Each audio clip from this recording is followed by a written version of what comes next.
আল্লাহর দরবারে শুকরিয়া জ্ঞাপন করছি। মহান আল্লাহ আমাদের উপরে রহমত নাজিল করেছেন। এই ফ্যাসিস্ট হাসিনা সরকারের পতন ঘটিয়েছে। দ্বিতীয়ত, বিপ্লবী ছাত্র জনতাকে অভিনন্দন এবং শুভেচ্ছা। ধারাবাহিক লড়াই সংগ্রামের মাধ্যমে হাসিনার পতন নিশ্চিত করেছে। এই হাসিনার পতনের মধ্য দিয়ে আমাদের প্রাথমিক বিজয় অর্জন হয়েছে, কিন্তু এখনো আমাদের অনেক কাজ বাকি আছে। এই ফ্যাসিস্ট হাসিনার যারা দোষর ছিল রাজনীতি কিংবা প্রশাসনে, তাদেরকে চিহ্নিত করে বিচারের মুখোমুখি করতে হবে।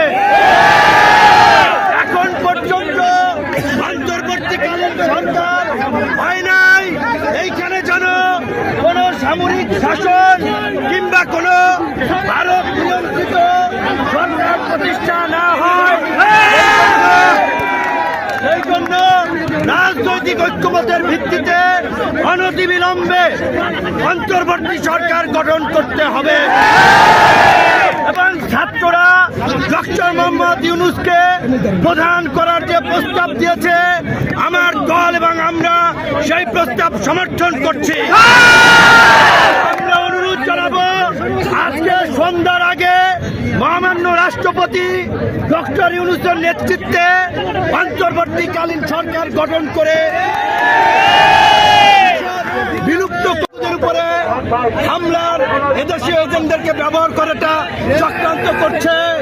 আপনারা সংখ্যালঘুদেরকে নিরাপত্তা দিবেন। সংখ্যালঘু ভাই বোনদেরকে বলবো, এই বাংলাদেশ আপনার আমার আমাদের সকলের, এই দেশই আপনাদের নিরাপদ আশ্রয়স্থল।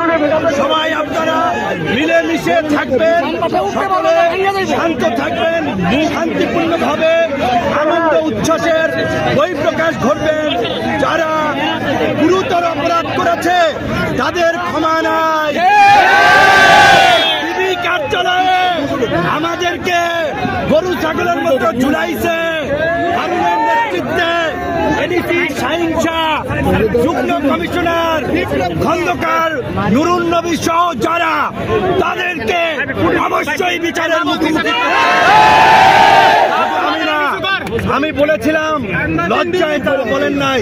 জামাতের সেক্রেটারি জেনারেল থেকে শুরু করে ফুটবলার আমিনুল ভাই, নীরব ভাই, বিএনপি জামাত বিরোধী দলের নেতৃবৃন্দকে গরু ছাগলের মতো পিটাইছে।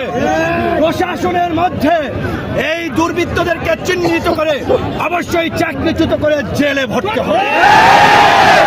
আপনারা গণ অধিকার পরিষদের নেতা